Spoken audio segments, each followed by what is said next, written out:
দেশ আপনাদের, দেশ আমাদের, দেশের অংশীদার সবাই আমরা। আমরা যারা বিদেশে যাই নাই, যে সমস্ত শিল্পী বিদেশে বাড়িঘর করি নাই, যে সমস্ত শিল্পী বিদেশে পাড়ি জমাই নাই, এরকম শিল্পী আমরা এই দেশে নাই। আমরা কি এই দেশে থাকবো না? এই দেশে আমরা কাজ করব না? এদেশে আমাদের বাঁচতে হবে না? আপনারা সবাই যদি বলেন সব শিল্পী দালাল, সব শিল্পী দালাল, তাহলে কিভাবে হবে? একটা গোষ্ঠী পুরা উদাও হয়ে গেলে তাহলে কিসের গণতন্ত্র, কিসের বাক স্বাধীনতা? কেন স্বাধীন করলেন? আগে আমাদেরও স্বাধীন করেন। পুলিশকে যেভাবে স্বাধীন করছেন, পুলিশকে যেভাবে নতুন করে তৈরি করছেন, শিল্পীদের উৎসাহ দেন। শিল্পীদের তৈরি করার কিছু নাই, শিল্পীরা তৈরি হওয়া আছে, তাদের গালাগালি করবেন না। আর কেউ আমরা গর্তে ছিলাম না, আমরা কেউই গর্তে ছিলাম না। যারা সরাসরি আওয়ামী লীগ করতো, যারা সরাসরি সরকারের সাথে কাজ করত, আমাদের শিল্পীদের মধ্যে এমপিও ছিল, তাদের বন্ধু বান্ধবরা ছিল, তারা শেষ পর্যন্ত সরকারের পাশে থাকার হয়তো চেষ্টা করেছে এবং ভুল করেছে। তারা তাদের ভুলও বুঝতে পেরেছে। তারা ভয়ে আছে, আতঙ্কে আছে, তারা ঘুমিয়ে আছে, লুকিয়ে আছে। এই মানুষগুলিকে ক্ষমা করে দিতে হবে আপনাদের, ক্ষমা করে দিতে হবে। আমাদের মতো যারা আমরা খুব সক্রিয়ভাবে আপনাদের পাশে রাস্তায় দাঁড়াতে পারি নাই, ফেসবুকে প্রাণ খোলা স্ট্যাটাস দিতে পারি নাই, কিন্তু ইঙ্গিতপূর্ণ স্ট্যাটাস তো দিয়েই গেছি। আমাদের চেয়ে অনেক বেশি ওদের ট্যালেন্ট। ওরা যা পেরেছে তা তো আমরা কেউ পারি নাই, কোন রাজনৈতিক দল পারে নাই। ওরা যে বিজয় ছিনিয়ে এনেছে, এই বিজয়টা তো একটা মানে অকল্পনীয় ছিল। কোন আন্দোলনই তো কেউ সফল করতে পারে নাই। এরা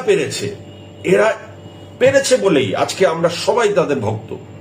আজকে ট্রাফিকের যে নিয়ন্ত্রণ তারা করছে, আমাদের রাস্তায় হাজার হাজার গাড়ি, কোনো জ্যাম নাই, লেন করে দিচ্ছে তারা একের পর এক, এবং আমরা সেই লেনে সুন্দরভাবে নিয়ম মেনে চলছি। কি সুন্দর!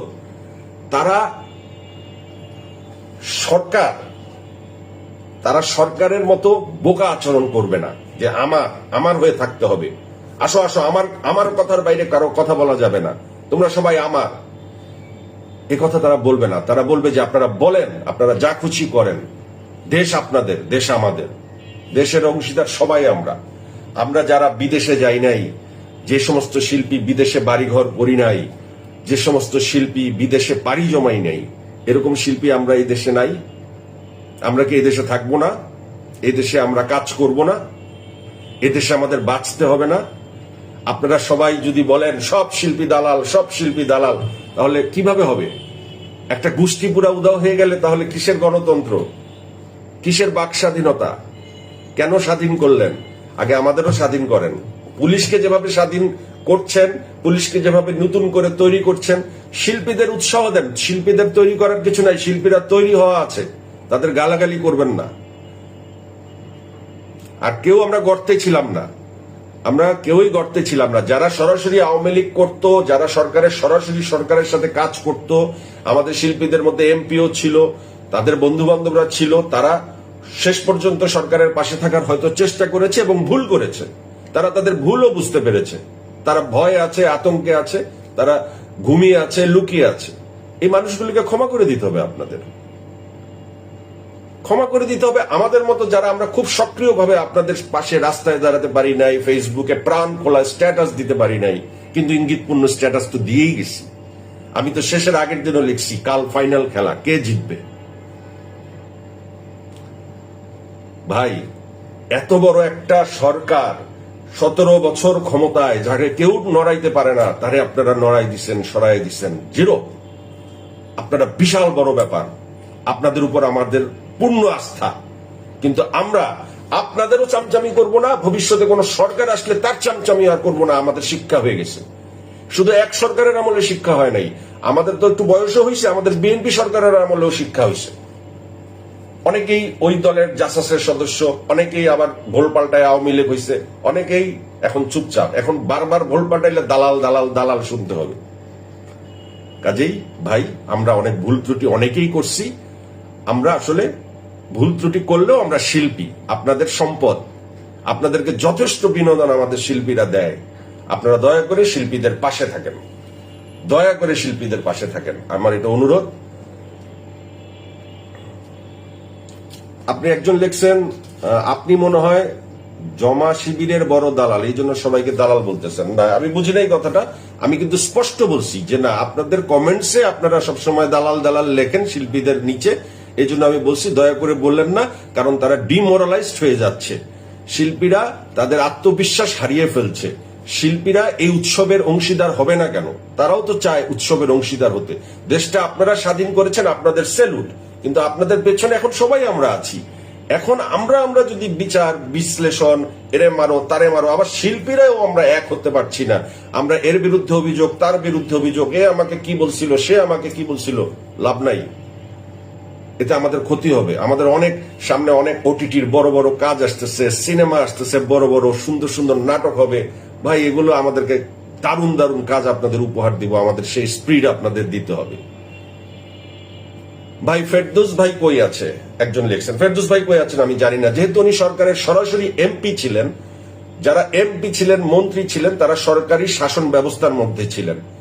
যদি অবশ্যই বিচার হয় এবং বিচারে সরকারের ভেতরে যারা আছেন, সরকারের এমপি যারা আছেন, সরকারের মন্ত্রী যারা আছেন, তাদের বিচারও হবে এবং সেখানে ফেরদৌস ভাই আছে। কিন্তু ফেরদৌস ভাই আর রিয়াজ ভাই কিন্তু এক জিনিস না। আমি বলতে চাই যে আমাদের শিল্পীরা অনেকেই এখন একটু ডিমোরালাইজড, মানে একটু কেমন যেন থমকে গেছে। শিল্পীদের ভেতরে কেমন যেন একটা অপরাধী বোধ, কিংবা তাদেরকে অপরাধী বানিয়ে দমিয়ে রাখা হয়েছে। তাদেরকে এক ধরনের এটা মেন্টাল টর্চার, যে তাদের নামে নানান ভাবে তাদেরকে একটা ফেসবুকে তাদেরকে কুৎসা রটিয়ে তাদেরকে খুবই মেন্টালি মানে একদম নিচে ফেলে দেওয়া হচ্ছে। কিন্তু আমি একটা কথা ভাই আপনাদের বলি, যে আমরা দেখেছি যে পুলিশ সরকারের পক্ষে হয়ে ছাত্রদের উপর নির্যাতন করেছে। পুলিশের ইচ্ছা না থাকা সত্ত্বেও সরকারের নির্দেশ মানতে তারা বাধ্য হয়েছে, তাদের চাকরি বাঁচাতে, তাদের বসকে খুশি রাখতে এবং তাদের ব্যক্তিগত উচ্চ আকাঙ্ক্ষার জন্য। এবং এই যে পুলিশ এই ছাত্রগুলোকে হত্যা করলো, এর বিচার হবে। এই বিচারের বিষয়ে সুস্পষ্ট বক্তব্য উপদেষ্টারা দিয়েছেন। কিন্তু আমার মনে হয় না যে কোনো শিল্পী কোনো হত্যাকাণ্ডের সাথে জড়িত। আমার মনে হয় না যে শিল্পীরা এমন কোনো দোষ করে ফেলেছে যে এই দোষের কারণে তাদের লুকিয়ে থাকতে হবে, তাদের অপমানিত হতে হবে।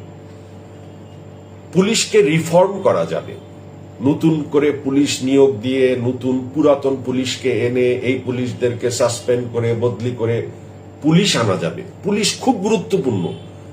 আমাদের ছাত্র ভাইয়েরা আমাদেরকে যেই সেবাটা দিচ্ছে রাস্তায়, আমরা আপ্লুত।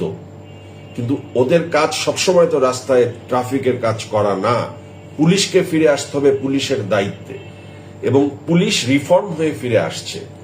কিন্তু শিল্পীদেরকে আপনারা কি করবেন? যে বাদ সবাই, যারা যারা আওয়ামী লীগ করতো সব শিল্পী বাদ, নতুন করে শিল্পী তৈরি হবে এই দেশে। আবার একজন চঞ্চল চৌধুরী আবার তৈরি হবে, একজন জয়া আহসান আবার তৈরি হবে, তৈরি হয়ে তারপর তারা আবার অভিনয় করা শুরু করবে, জনপ্রিয়তা পাবে। আগের সবাই বাদ, এটা তো না।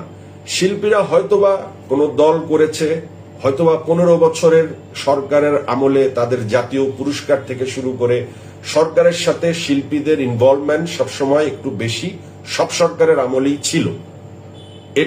এটা একটা গণতান্ত্রিক ভাবে প্রক্রিয়াটি বহু আগেই তৈরি হওয়া, যে শিল্পীদেরকে সরকার খালি কাছে টানে। তখন শিল্পীরা কি করবে?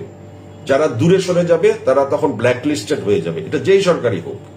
তখন হয় কি, ওই ব্ল্যাকলিস্টেড হলে শিল্পীরা কাজ পায় না। যেমন ন্যান্সির মতো একজন এত এত এত মধুর কণ্ঠের গায়িকা আওয়ামী লীগের আমলে কিন্তু একদম ব্ল্যাকলিস্টেড ছিল, কারণ কেউ সিনেমায় ন্যান্সিকে দিয়ে গান গাওয়াইতো না, কারণ ওই গান কোনোদিন ন্যাশনাল অ্যাওয়ার্ড পাবে না। সবার চিন্তা থাকতো ন্যান্সিকে নেওয়া যাবে না।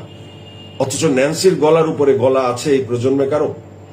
শিল্পীরা এইভাবেই ব্যবহৃত হয়েছে, এবং শিল্পীরা ব্যবহৃত হবার জন্যই আজকে শিল্পীরা একদম মানসিকভাবে ভেঙে পড়েছে। বিশ্বাস করেন, প্রত্যেকটা শিল্পী মানসিকভাবে ভেঙে পড়েছে। যারা সামনে ছিল তারা অবশ্যই হিরো, কিন্তু যারা পেছন থেকে সাহস দিয়েছে, মনে মনে চেয়েছে, কিংবা যারা চায়ও নাই, যারা ভাবেও নাই যে এই সরকারকে ফেলানো সম্ভব। কারণ এই যে এই আন্দোলন, এই ছাত্ররা যে শক্তি দেখিয়েছে, যে বিজয় ছিনিয়ে এনেছে, এটা আগে এই সরকারকে কেউ পারে নাই, কেউ পারে নাই। যত রাজনৈতিক দল কত আন্দোলন করছে, কত মানুষ মারা গেছে, কেউ পারে নাই। কিন্তু এইবার ছাত্ররা পারছে। ছাত্ররা যে বিজয়টা আনছে, এটা আসলে একটা বিশাল বিজয়, বিশাল মিরাকল। কিন্তু শিল্পীরা বুঝে উঠতে পারে নাই, সব শিল্পী বুঝে উঠতে পারে নাই। আপনারা সব শিল্পীকে এই জন্য সবসময় এখন যদি মনোবলহীন করে দেন, তাহলে তারা আপনাদের সুন্দর সুন্দর কাজ, তাদের প্রতিভা কিভাবে বিকশিত করবে? প্রত্যেকটা শিল্পী একদম ডিমোরালাইজড হয়ে গেছে, প্রত্যেকটা শিল্পী ভয়ে আছে। কেন রে ভাই? ভয়ে তো আওয়ামী লীগ সরকারের আমলে ছিল, ভয়ে তো বিএনপি সরকারের আমলে ছিল যারা আওয়ামী লীগ করত। এখন কেন শিল্পীদের ভয় পেতে হবে? এখন তো ডক্টর ইউনূসের সরকার, এখন তো ছাত্রদের সরকার। ছাত্ররা একটা দেশ যখন স্বাধীন করে, যারা যুদ্ধ করে তারা মুক্তিযোদ্ধা হয়, কিন্তু দেশের বাকি নাগরিকরা সেই যুদ্ধের সুফল কি ভোগ করে না? শিল্পীরা কেন ভোগ করবে না? শিল্পীদেরকে এই ডিমোরালাইজড করা আমাদের ঠিক হচ্ছে না। আমার মনে হয় যে সব শিল্পী, আপনারা সবাই যে যেখানে ঘুমিয়ে আছেন, ভয়ে আছেন, আর ঘুমিয়ে থাকার ভয়ে থাকার সময় নাই। যে যার কাজে আমরা নিযুক্ত হয়ে যাই। হ্যাঁ, আমরা অনেকেই ভুল করেছি। আমরা অতি উৎসাহী হয়ে, আমরা অতি আবেগী হয়ে, কিংবা আমরা অতি ভয়ে, আমরা বিভিন্নভাবে আমরা সরকারকে এমন ভাবে সরকারের পাশে দাঁড়াতে চেয়েছি অনেকেই, বেশি বেশি। সেটা অবশ্যই এখন তারা তাদের ভুল বুঝতে পারছে। এই ভুল বুঝতে পারাটাই কিন্তু যথেষ্ট। কারণ একজন শিল্পী আর একজন মন্ত্রী বা এমপি এক কথা না। যে শুধু শিল্পী, তাকে অবশ্যই দাঁড়ানোর জন্য, পুনর্জীবিত করার জন্য, তাকে তার কাজে ফেরার জন্য আপনাদের আগ্রহ দিতে হবে। তাদেরকে দালাল, ব্ল্যাক লিস্টেড এভাবে বলে তাদেরকে হেয় প্রতিপন্ন করা ঠিক হবে না। এই ছাত্রদের সরকার, এই ছাত্রদের বিজয়ের অংশীদার তো আমরাও।